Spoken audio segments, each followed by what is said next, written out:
Una niña de 7 años desaparece en Nuevo México. 28 años después, en un hospital, su madre queda en shock al reconocer la marca. ¡Qué gusto tenerte aquí! Comenta tu ciudad para que pueda traer casos de tu región y saber desde dónde me estás viendo. El calor del verano ya se sentía intenso en las primeras horas de la tarde cuando Jennifer Williams decidió llevar a su hija Sofía de 7 años al Parque Nacional Petroglif para un picnic familiar. Era un martes común que se transformaría en la pesadilla más terrible que una madre podría experimentar. Jennifer, de 28 años, trabajaba como enfermera en el Hospital Presbiteriano de Albuquerque y había tomado el día libre para pasar tiempo de calidad con su pequeña hija. Después de un divorcio reciente con David Williams, estos momentos juntas se habían vuelto aún más preciosos para ambas. El Parque Nacional Petroglif, ubicado en la periferia oeste de Albuquerque, era conocido por sus antiguos grabados en roca volcánica y sus senderos familiares. La zona elegida por Jennifer se encontraba cerca del área de picnic principal, un lugar considerado seguro y frecuentado por familias locales. Según el reporte inicial de la policía, madre e hija llegaron al parque aproximadamente a las 2:30 de la tarde. Jennifer había empacado sándwiches, jugo y algunos juguetes para Sofía. La niña llevaba puesto un vestido amarillo con florecitas blancas, sandalias rosadas y tenía una cinta del mismo color adornando su cabello castaño claro. Los primeros 90 minutos transcurrieron sin incidentes. Jennifer y Sofía comieron, jugaron con una pelota y exploraron algunos de los petroglifos más accesibles del área. Testigos posteriores recordarían haber visto a la madre y la hija disfrutando de lo que parecía ser una tarde perfecta en familia. Todo cambió cuando Sofía pidió permiso para ir al baño. Los sanitarios públicos se encontraban a aproximadamente 50 metros del lugar donde habían extendido su manta de picnic. Jennifer podía ver la entrada del edificio desde su posición, pero no el interior. Considerando que era una distancia corta y que había otras familias en el área, permitió que Sofía fuera sola, algo que más tarde se convertiría en una decisión que la atormentaría por décadas. Cuando pasaron 10 minutos sin que Sofía regresara, Jennifer comenzó a preocuparse. Se dirigió hacia los baños y gritó el nombre de su hija desde la entrada del área femenina. No hubo respuesta. Después de verificar que los baños estaban vacíos, Jennifer comenzó a buscar en los alrededores inmediatos, pensando que quizás Sofía había decidido explorar por su cuenta. La búsqueda inicial de Jennifer duró aproximadamente 30 minutos antes de que se acercara a otras familias en el parque para pedir ayuda. Para las 4:45 de la tarde, ya había un grupo de voluntarios buscando en un radio cada vez más amplio alrededor del área de picnic. El primer oficial en llegar fue el sargento Michael Torres del Departamento de Policía de Albuquerque, quien respondió a la llamada de emergencia realizada por Jennifer a las 5:15 de la tarde. Torres, un veterano de 15 años en casos de personas desaparecidas, inmediatamente estableció un perímetro de búsqueda y solicitó refuerzos adicionales. La descripción física de Sofía fue distribuida rápidamente: 7 años, cabello castaño claro hasta los hombros, ojos marrones, aproximadamente 1.20 metros de altura, 25 kilogramos de peso. Una característica distintiva que Jennifer enfatizó fueron las dos pequeñas marcas de nacimiento que Sofía tenía cerca del labio superior, una junto a la otra, del tamaño de granos de arroz. Durante las primeras horas de búsqueda, los oficiales interrogaron a todos los visitantes que permanecían en el parque. La mayoría había llegado después de la hora en que Sofía desapareció. Sin embargo, algunos testigos recordaron haber visto a la niña jugando cerca de los baños, pero nadie reportó haber observado algo sospechoso o fuera de lo común. El protocolo para niños desaparecidos se activó inmediatamente. Los puntos de salida del parque fueron bloqueados y se establecieron puestos de control en las carreteras principales que conectaban con autopistas interestatales. La búsqueda se intensificó cuando oscureció, utilizando reflectores portátiles y equipos de visión nocturna. Jennifer fue sometida a un interrogatorio inicial por parte de los detectives, siguiendo los procedimientos estándar. Sus respuestas fueron consistentes y su angustia era claramente genuina. No había indicios de que estuviera involucrada en la desaparición de su hija, pero los investigadores debían cubrir todas las posibilidades. La expareja de Jennifer, David Williams, fue contactado inmediatamente. Su coartada fue verificada. Se encontraba trabajando en su empleo como mecánico automotriz en el otro extremo de la ciudad, con múltiples testigos que confirmaron su presencia durante todo el día. Cuando llegó la medianoche del 15 de junio, Sofía Williams llevaba desaparecida oficialmente 8 horas. Los equipos de búsqueda habían rastreado cada sendero, cada formación rocosa y cada área accesible dentro de un radio de 3 kilómetros del parque. No se había encontrado rastro alguno de la niña. Lo que los investigadores no sabían en ese momento era que la evidencia más perturbadora estaba a punto de ser descubierta en un lugar completamente inesperado, a kilómetros de distancia del punto donde Sofía había sido vista por última vez. Un hallazgo que transformaría completamente el rumbo de la investigación y revelaría que este caso era mucho más siniestro de lo que cualquiera había imaginado inicialmente. La madrugada del 16 de junio trajo consigo una expansión masiva de la operación de búsqueda. El detective Michael Torres había trabajado durante toda la noche coordinando recursos adicionales y estableciendo un centro de comando temporal en el estacionamiento del Parque Nacional Petroglif. A las 6 de la mañana, más de 200 voluntarios se habían presentado para unirse a la búsqueda. Entre ellos se encontraban miembros de grupos de rescate, exploradores locales y residentes de Albuquerque que habían escuchado sobre el caso en las noticias matutinas. La historia de Sophia Williams ya había captado la atención de los medios locales, y su fotografía comenzaba a circular en televisión y periódicos. Los equipos caninos especializados en búsqueda y rescate llegaron desde Santa Fe durante las primeras horas del amanecer. Los perros fueron dirigidos inicialmente al área de los baños donde Sophia había sido vista por última vez. Los animales detectaron el rastro de la niña desde los sanitarios hasta aproximadamente 100 metros hacia el este, donde misteriosamente la pista se perdía en una zona de estacionamiento auxiliar. Esta primera pista significativa sugería que Sophia no se había perdido accidentalmente en el desierto circundante, sino que había sido trasladada en algún tipo de vehículo desde esa ubicación específica. El área de estacionamiento auxiliar era menos visible desde la zona principal de picnic y estaba parcialmente oculta por formaciones rocosas naturales. El FBI fue notificado inmediatamente debido a la posibilidad de que se tratara de un secuestro con intención de cruzar líneas estatales. El agente especial Robert Chen del Departamento de Albuquerque se hizo cargo de coordinar los aspectos federales de la investigación, trabajando en estrecha colaboración con Torres y el departamento local.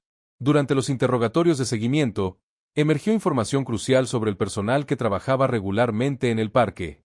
Charles Morrison, un empleado de mantenimiento de 34 años, había estado presente en el parque el día de la desaparición. Morrison tenía un historial criminal menor que incluía arrestos por robo menor y vandalismo, aunque nunca había sido acusado de delitos violentos o contra menores. Los registros de trabajo indicaban que Morrison había estado realizando reparaciones menores en los baños del parque durante la mañana del 15 de junio, pero supuestamente había terminado su turno a las 2 de la tarde, 30 minutos antes de que Jennifer y Sophia llegaran al parque. Sin embargo, 2 testigos reportaron haber visto a Morrison cerca del área de los baños aproximadamente a las 4 de la tarde, durante el periodo en que Sophia desapareció. Cuando fue interrogado sobre esta discrepancia, Morrison inicialmente negó haber permanecido en el parque después de su horario de trabajo. Bajo presión adicional durante un segundo interrogatorio, Morrison admitió que había regresado al parque para recuperar herramientas que había olvidado. Su explicación fue que necesitaba las herramientas para un trabajo particular esa misma tarde y no podía permitirse reemplazarlas. Los investigadores verificaron meticulosamente la coartada de Morrison para el periodo crítico entre las 4 y las 5 de la tarde. Los registros de tiempo de su empleador secundario confirmaron que había llegado a su segundo trabajo a las 5:30 de la tarde, y varios compañeros de trabajo atestiguaron su presencia desde esa hora hasta las 10 de la noche. Aunque Morrison permanecía como persona de interés, la ventana de tiempo para su posible participación en la desaparición de Sophia se hacía cada vez más estrecha. Además, su vehículo personal, una camioneta pick-up azul de 1987, no coincidía con las descripciones que algunos testigos habían proporcionado sobre vehículos sospechosos en el área. La primera pista física significativa fue descubierta el 20 de junio, 5 días después de la desaparición. Un excursionista encontró la cinta rosa para el cabello de Sophia en un área remota a aproximadamente 15 kilómetros al sur del parque, cerca de la carretera estatal que conecta con Texas.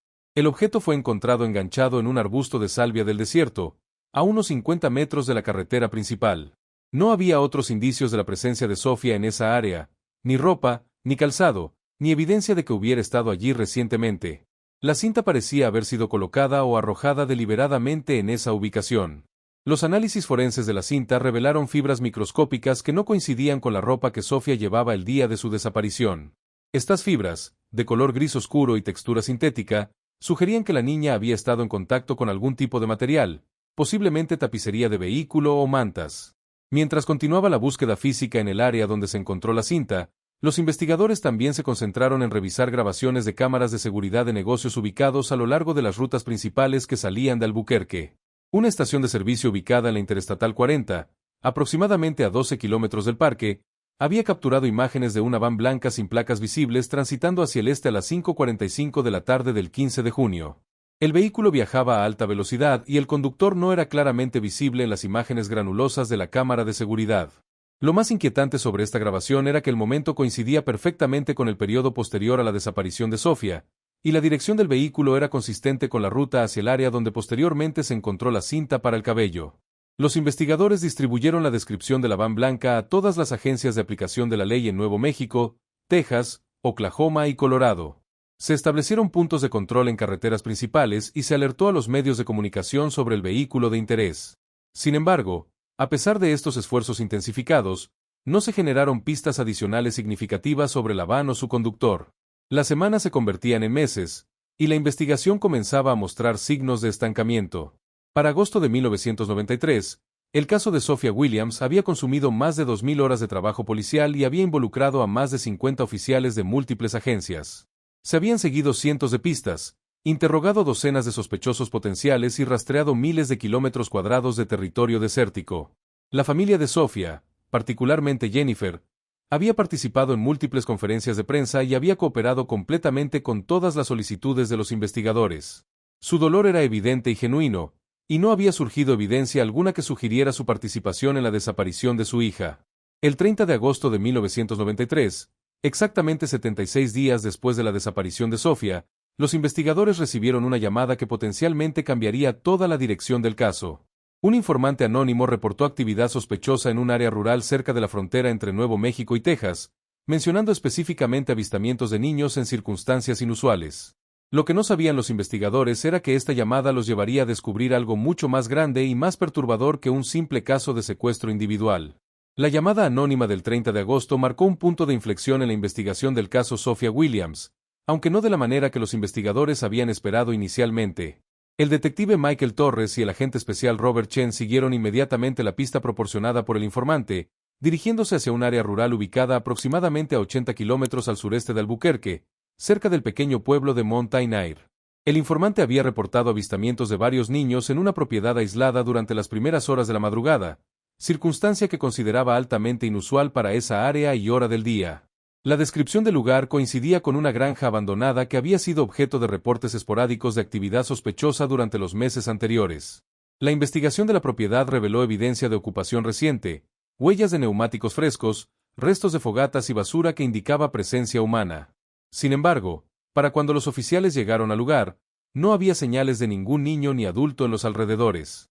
Los residentes locales confirmaron que la propiedad había estado vacía durante varios años, pero algunos mencionaron haber visto luces y movimiento ocasional durante las noches. Los análisis forenses del área no produjeron evidencia directamente relacionada con Sophia Williams. No se encontraron objetos personales, fibras que coincidieran con la evidencia previa, ni indicios de que la niña hubiera estado presente en esa ubicación. La pista, aunque prometedora inicialmente, se desvaneció sin proporcionar avances sustanciales en el caso. Durante los meses siguientes, la investigación activa comenzó a reducirse gradualmente. Los recursos del Departamento de Policía y del FBI necesitaban ser redistribuidos hacia casos más recientes y con mayor probabilidad de resolución. Sin embargo, Torres mantuvo el caso como prioridad personal y continuó siguiendo pistas menores y revisando evidencia cuando su horario lo permitía. En noviembre de 1993, 5 meses después de la desaparición, Jennifer Williams tomó la decisión de abandonar Albuquerque. El peso emocional de permanecer en la ciudad donde había perdido a su hija se había vuelto insoportable. Cada lugar familiar le recordaba a Sophia, el parque donde solían jugar, la escuela a la que habría asistido, incluso el supermercado donde compraban juntas. Jennifer encontró trabajo como enfermera en Phoenix, Arizona, aproximadamente a 350 kilómetros al sur de Albuquerque. La distancia le proporcionaba el espacio psicológico necesario para intentar reconstruir su vida, aunque nunca abandonó la esperanza de que algún día recibiría noticias sobre el paradero de Sophia. El cambio de residencia de Jennifer complicó ligeramente la investigación, pero Torres mantuvo contacto regular con ella, proporcionándole actualizaciones sobre cualquier desarrollo nuevo en el caso. Estos contactos se fueron espaciando gradualmente a medida que las pistas viables se agotaban. En enero de 1995, el caso de Sophia Williams fue oficialmente transferido a la División de Casos Fríos del Departamento de Policía de Albuquerque. Esta transferencia no significaba que el caso fuera cerrado, sino que ya no recibiría recursos dedicados de tiempo completo. Los archivos permanecerían disponibles para revisión periódica y cualquier nueva evidencia sería investigada apropiadamente. Torres, quien para entonces había sido promovido detective sargento, solicitó mantener acceso personal a los archivos del caso Sophia Williams. Su compromiso con la familia Williams y su instinto profesional le indicaban que eventualmente surgirían nuevas pistas que podrían revitalizar la investigación. Durante este periodo de relativa inactividad investigativa, Jennifer Williams comenzó lentamente a reconstruir aspectos de su vida personal. En 1998, conoció a Thomas Anderson, un ingeniero civil que trabajaba para el Departamento de Transporte de Arizona. La relación se desarrolló gradualmente, y Thomas demostró una comprensión excepcional hacia la situación única de Jennifer y su pérdida. Jennifer fue completamente honesta con Thomas sobre la desaparición de Sofía desde las primeras etapas de su relación. Thomas no solo aceptó esta realidad, sino que se convirtió en un apoyo emocional crucial para Jennifer. Nunca intentó reemplazar la memoria de Sofía ni presionar a Jennifer para que siguiera adelante de manera que sintiera como traición hacia su hija desaparecida. La pareja se casó en una ceremonia pequeña e íntima en Phoenix en abril de 2001. Jennifer mantuvo su apellido Williams profesionalmente, pero legalmente se convirtió en Jennifer Williams Anderson. Durante su matrimonio, continuó participando en organizaciones dedicadas a niños desaparecidos y mantenía contacto regular con otras familias que habían experimentado tragedias similares. Anualmente, en el aniversario de la desaparición de Sofía, Jennifer viajaba de regreso a Albuquerque para participar en vigilias conmemorativas y renovar la atención mediática hacia el caso. Estas visitas también le permitían reunirse con Torres y revisar cualquier desarrollo menor que hubiera ocurrido durante el año. En 2003, 10 años después de la desaparición, emergió una pista potencialmente significativa que renovó temporalmente el interés en el caso. Los registros médicos de un hospital en El Paso, Texas, mostraron que una niña identificada como Sophia Williams había recibido tratamiento de emergencia por una fractura de brazo en septiembre de 2003. La información llegó a la atención de las autoridades a través de un sistema de búsqueda automatizada que había sido implementado para monitorear el uso del nombre de Sophia Williams en contextos oficiales. El hospital proporcionó inmediatamente todos los registros disponibles sobre el incidente. Los documentos médicos indicaban que la niña había sido llevada al hospital por una pareja que se identificó como sus padres adoptivos. Proporcionaron documentación de adopción que parecía legítima superficialmente, pero que bajo escrutinio más detallado mostraba inconsistencias en los sellos oficiales y firmas. La edad de la niña tratada en El Paso coincidía aproximadamente con lo que sería la edad de Sophia Williams en 2003. Tendría 17 años. Sin embargo, cuando los investigadores intentaron localizar a la familia que había llevado a la niña al hospital, descubrieron que la dirección proporcionada era falsa y que no existían registros de la pareja en ningún sistema oficial. Las cámaras de seguridad del hospital habían sido reutilizadas múltiples veces desde el incidente, eliminando cualquier evidencia visual de las personas involucradas. El personal médico que había atendido a la niña recordaba pocos detalles específicos sobre ella o sus acompañantes, excepto que la familia parecía ansiosa por completar el tratamiento y marcharse rápidamente. Los análisis de la documentación fraudulenta revelaron que había sido creada por profesionales con acceso a materiales oficiales o conocimiento detallado de los procedimientos legales de adopción. Esto sugería la participación de una organización más sofisticada que un simple secuestrador individual. La pista del Paso se desvaneció tan rápidamente como había aparecido, pero dejó a los investigadores con la inquietante sensación de que Sofía podría estar viva y ser mantenida por personas con recursos considerables y conocimiento de cómo evadir la detección oficial. Torres, ahora trabajando como investigador privado después de su retiro del Departamento de Policía en 2005, mantuvo archivos personales detallados sobre el caso Williams. Su experiencia le había enseñado que los casos complejos de personas desaparecidas a menudo se resolvían décadas después cuando circunstancias imprevistas sacaban la verdad a la luz.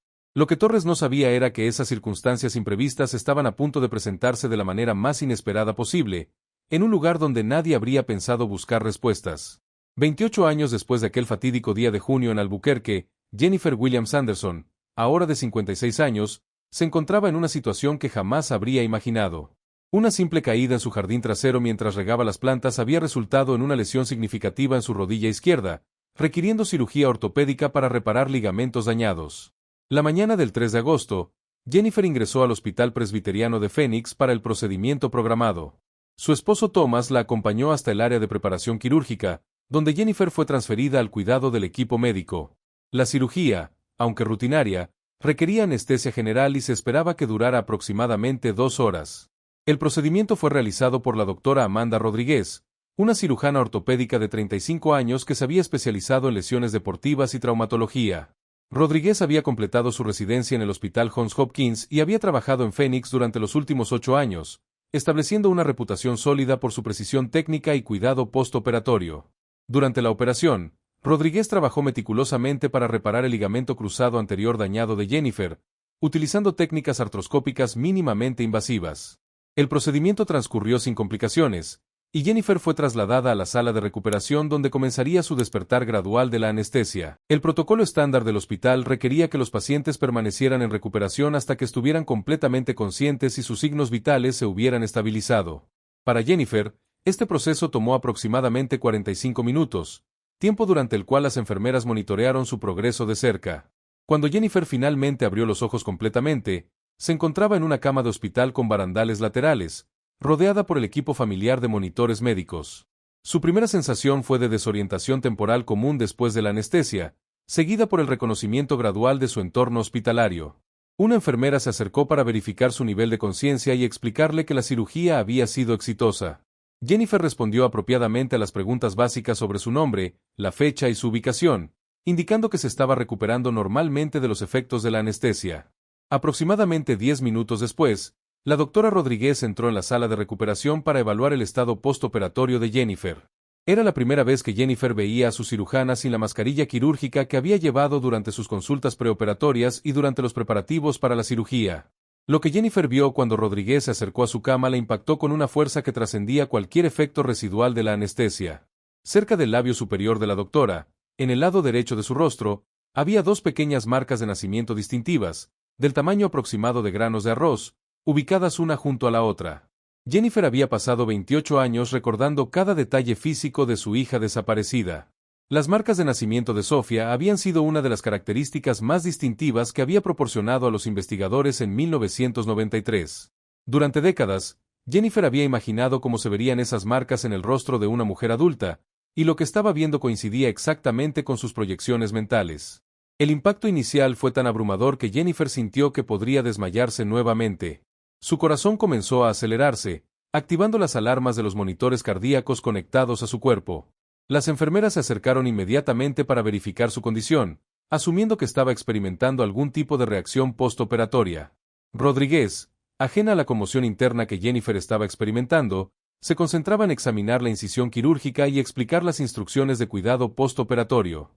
Su comportamiento era completamente profesional y rutinario, sin indicación alguna de que percibiera algo inusual en la reacción de su paciente. Jennifer luchó por mantener la compostura mientras escuchaba las explicaciones médicas de Rodríguez sobre el proceso de recuperación. Simultáneamente, su mente trabajaba frenéticamente para procesar lo que estaba viendo y determinar si sus sospechas podrían tener fundamento real o si simplemente estaba proyectando sus deseos más profundos sobre una coincidencia física. Durante los siguientes minutos, Jennifer estudió discretamente otros aspectos del rostro de Rodríguez, buscando similitudes adicionales con sus recuerdos de Sofía. La estructura ósea facial, la forma de los ojos y el color del cabello presentaban características que podrían ser consistentes con cómo Sofía habría desarrollado físicamente durante la adultez. Sin embargo, Jennifer también reconocía que estaba en un estado emocional y físico vulnerable debido a la cirugía y los medicamentos. La posibilidad de que estuviera experimentando algún tipo de alucinación o proyección psicológica no podía ser descartada completamente. Rodríguez completó su evaluación y se preparó para salir de la sala de recuperación. Antes de marcharse, proporcionó a Jennifer su tarjeta profesional e instrucciones para programar una cita de seguimiento en 2 semanas. Jennifer aceptó la tarjeta con manos temblorosas, usando este momento para observar más de cerca el nombre completo de la doctora, Amanda Rodríguez. Después de que Rodríguez se marchó, Jennifer permaneció en la sala de recuperación durante otra hora antes de ser trasladada a una habitación privada donde Thomas la estaba esperando. Durante este tiempo, Jennifer debatía internamente si debería mencionar sus sospechas a alguien o si debería mantenerlas en secreto hasta poder investigar más. Cuando Thomas llegó a su habitación, Jennifer decidió no mencionar inmediatamente lo que había observado. Necesitaba tiempo para procesar la experiencia y determinar si sus sospechas tenían mérito suficiente para justificar acciones adicionales. Durante las siguientes horas, mientras Jennifer se recuperaba en el hospital, su mente no podía apartarse de las marcas de nacimiento de Rodríguez. La probabilidad estadística de que otra persona tuviera marcas idénticas en la misma ubicación exacta parecía extraordinariamente baja, pero Jennifer también comprendía que las coincidencias improbables ocasionalmente ocurrían. Esa noche, cuando las enfermeras disminuyeron la iluminación de su habitación y Thomas regresó a casa para cuidar de sus mascotas, Jennifer tomó una decisión. Utilizaría su teléfono para fotografiar discretamente a Rodríguez durante su próxima visita, y luego contactaría al detective retirado Torres para obtener su perspectiva profesional sobre la situación. Lo que Jennifer no sabía era que esta decisión marcaría el comienzo de una investigación que revelaría una red de crímenes mucho más extensa y sofisticada de lo que cualquiera había imaginado en 1993. 5 días después de su cirugía, Jennifer Williams Anderson se encontraba en su hogar recuperándose cuando finalmente decidió contactar a Michael Torres, el detective retirado que había liderado la investigación original sobre la desaparición de Sofía. Torres, ahora de 68 años, operaba una pequeña agencia de investigación privada desde su oficina en Albuquerque, especializándose principalmente en casos de personas desaparecidas y verificación de antecedentes. Jennifer había mantenido contacto esporádico con Torres durante los años, principalmente en los aniversarios de la desaparición de Sofía. Torres siempre había mostrado un interés genuino en el caso y había expresado en múltiples ocasiones que nunca había podido olvidar completamente el misterio sin resolver de la niña desaparecida. La conversación telefónica inicial entre Jennifer y Torres fue cautelosa por parte de ambos. Jennifer explicó su experiencia en el hospital, describiendo las marcas de nacimiento distintivas que había observado en la doctora Rodríguez. Torres escuchó atentamente, haciendo preguntas específicas sobre la ubicación exacta, el tamaño y la forma de las marcas. Torres había revisado los archivos del caso Sofía Williams tantas veces durante los años que podía recordar cada detalle físico de la niña desaparecida sin necesidad de consultar documentación. Las marcas de nacimiento habían sido fotografiadas durante la investigación inicial y permanecían como una de las características identificativas más distintivas en el archivo del caso. La descripción proporcionada por Jennifer coincidía exactamente con los registros de 1993. Sin embargo, Torres también comprendía que las marcas de nacimiento, aunque poco comunes en esa configuración específica, no eran completamente únicas. La posibilidad de una coincidencia, aunque improbable, no podía ser descartada sin investigación adicional. Torres aceptó investigar discretamente a la doctora Amanda Rodríguez, utilizando recursos que tenía disponibles como investigador privado. Su primera tarea fue verificar los antecedentes profesionales y personales de Rodríguez, buscando inconsistencias o anomalías en su historial documentado. Los registros públicos mostraban que Amanda Rodríguez había nacido en El Paso, Texas, el 12 de abril de 1986. Sus certificados de nacimiento y documentos de educación temprana indicaban que había crecido en el sistema de cuidado estatal después de ser abandonada como bebé en el Hospital General de El Paso. No había información disponible sobre sus padres biológicos en los registros oficiales. Torres notó inmediatamente varias inconsistencias en la documentación de Rodríguez. Los sellos oficiales en algunos documentos parecían ligeramente diferentes a los estándares utilizados por las agencias estatales de Texas durante mediados de los años 1980. Además, los números de referencia en algunos certificados no seguían el formato secuencial típico utilizado por esas oficinas durante ese periodo. La investigación reveló que Rodríguez había sido adoptada por la familia Hernández cuando tenía aproximadamente 2 años de edad. Los registros de adopción mostraban que Carlos y María Hernández, una pareja de clase media del Paso, habían completado el proceso legal en 1988. La pareja había fallecido en un accidente automovilístico en 2010, eliminando la posibilidad de obtener información directa de ellos. Torres profundizó en los registros de la familia Hernández y descubrió que habían tenido dificultades para concebir hijos biológicos y habían recurrido a la adopción después de varios años de tratamientos de fertilidad infructuosos. Los documentos legales de la adopción habían sido procesados por un abogado llamado William Morrison, quien había fallecido en 2001. La conexión del apellido Morrison con Charles Morrison, el empleado de mantenimiento del parque que había sido interrogado durante la investigación original, llamó inmediatamente la atención de Torres. Aunque era posible que fuera simplemente una coincidencia, Torres decidió investigar si existía algún parentesco entre ambos hombres. Los registros genealógicos revelaron que William Morrison era hermano mayor de Charles Morrison. William había operado una práctica legal en El Paso especializada en adopciones privadas y asuntos familiares durante los años 1980 y 1990. Su práctica había manejado un número inusualmente alto de adopciones que involucraban niños sin documentación parental clara. Torres contactó a colegas en las agencias de aplicación de la ley de Texas para obtener información adicional sobre la práctica legal de William Morrison. Lo que descubrió fue profundamente perturbador. Morrison había sido investigado en múltiples ocasiones por autoridades estatales y federales por sospechas de participación en adopciones ilegales. Las investigaciones habían comenzado en 1999 cuando varias familias adoptivas reportaron inconsistencias en la documentación proporcionada por Morrison. Los niños adoptados a través de su práctica frecuentemente carecían de registros médicos completos o historiales familiares verificables. Además, algunos de los certificados de nacimiento presentaban características similares a las que Torres había observado en los documentos de Amanda Rodríguez. En 1999, las autoridades habían allanado las oficinas de Morrison y confiscado archivos extensos relacionados con más de 200 adopciones procesadas durante la década anterior.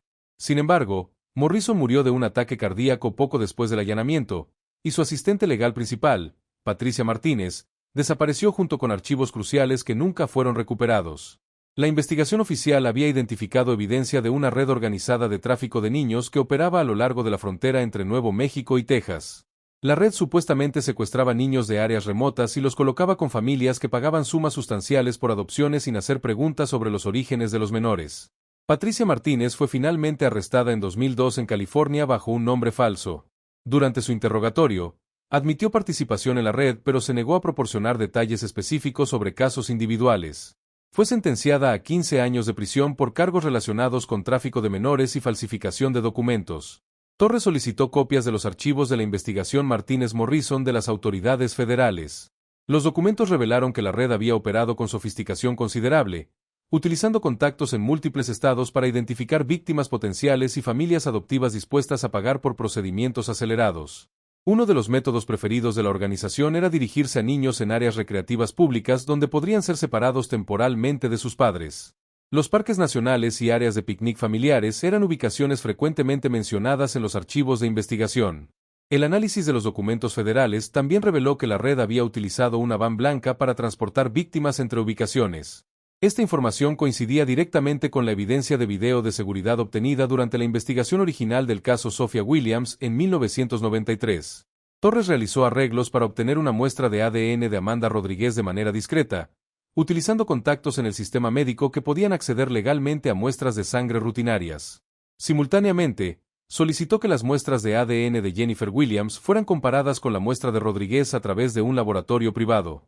Los resultados del análisis de ADN llegaron el 15 de septiembre de 2021, exactamente 38 días después de que Jennifer había observado por primera vez las marcas de nacimiento de Rodríguez. Las pruebas confirmaron con 99.7% de certeza que Amanda Rodríguez era biológicamente hija de Jennifer Williams Anderson. La confirmación científica de lo que Jennifer había sospechado transformó inmediatamente el caso de una teoría improbable a una realidad devastadora. Sophia Williams había estado viva durante los 28 años que su madre había pasado buscándola, viviendo a menos de 350 kilómetros de distancia bajo una identidad completamente diferente. Torres sabía que la confirmación de la identidad de Amanda Rodríguez era solo el comienzo de una investigación mucho más compleja que revelaría el alcance completo de los crímenes cometidos contra la familia Williams y potencialmente docenas de otras familias durante las décadas de 1980 y 1990. La confirmación del ADN marcó el inicio de la fase más delicada y emocionalmente compleja de toda la investigación. Torres se enfrentaba ahora al desafío de revelar la verdad a Amanda Rodríguez sin causarle trauma psicológico severo, mientras simultáneamente construía un caso legal sólido contra los responsables de la red criminal que había destruido tantas familias. Jennifer Williams Anderson experimentó una mezcla abrumadora de alegría, alivio y terror después de recibir los resultados del ADN. La confirmación de que Sophia estaba viva representaba la respuesta a 28 años de oraciones, pero también planteaba preguntas complejas sobre cómo acercarse a una hija que no tenía memoria de su vida anterior y que había construido una identidad completamente diferente. Torres desarrolló un plan cuidadoso para el primer contacto directo con Amanda Rodríguez. Decidieron que Jennifer debería programar una cita de seguimiento médico legítima con Rodríguez, durante la cual podría gradualmente introducir el tema de sus sospechas de manera que no pareciera amenazante o traumática. La cita de seguimiento se programó para el 25 de septiembre. Jennifer llegó al consultorio de Rodríguez acompañada discretamente por Torres, quien permaneció en la sala de espera mientras Jennifer procedía con su consulta médica rutinaria. El plan era que Jennifer evaluaría la receptividad de Rodríguez antes de revelar cualquier información sensible. Durante la consulta, Jennifer observó que Rodríguez parecía experimentar una sensación de familiaridad inexplicable hacia ella, aunque no podía identificar la fuente de esa sensación. Rodríguez mencionó casualmente que ocasionalmente tenía sueños recurrentes sobre una mujer que no podía identificar pero que le resultaba reconfortante. Jennifer interpretó estos comentarios como posibles memorias subconscientes de su relación maternal temprana con Sophia. Después de completar el examen médico, Jennifer tomó la decisión de revelar parcialmente sus sospechas, comenzando con una pregunta sobre si Rodríguez tenía algún conocimiento sobre sus padres biológicos. Rodríguez respondió que había sido adoptada como bebé y que nunca había tenido información sobre su familia biológica. Expresó que ocasionalmente había considerado buscar a sus padres biológicos, pero que su vida profesional y personal la había mantenido demasiado ocupada para emprender esa búsqueda. Jennifer explicó cuidadosamente que tenía razones para creer que podrían estar relacionadas biológicamente. Presentó fotografías de Sophia de 1993 y señaló las similitudes físicas distintivas, particularmente las marcas de nacimiento. Rodríguez estudió las fotografías con creciente fascinación y admitió que las similitudes eran notables. Cuando Jennifer reveló que había perdido a su hija en 1993 bajo circunstancias que sugerían secuestro, Rodríguez experimentó una reacción emocional intensa. Las implicaciones de lo que Jennifer estaba sugiriendo comenzaron a cristalizarse, que toda su identidad personal había sido construida sobre una base fraudulenta. Rodríguez solicitó tiempo para procesar la información antes de tomar decisiones sobre pruebas de ADN adicionales o investigaciones más profundas. Jennifer respetó esta solicitud y proporcionó a Rodríguez información de contacto para Torres, quien podría proporcionar detalles adicionales sobre la investigación cuando Rodríguez se sintiera preparada. Durante las siguientes 2 semanas, Rodríguez realizó su propia investigación independiente sobre el caso Sophia Williams, revisando archivos de noticias de 1993 e investigando las inconsistencias en su propia documentación personal que nunca había notado anteriormente. El 10 de octubre, Rodríguez contactó a Torres y solicitó una reunión para discutir los hallazgos de la investigación.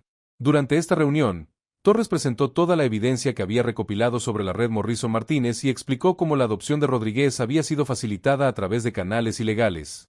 Rodríguez decidió someterse a pruebas de ADN adicionales para confirmar definitivamente su identidad biológica.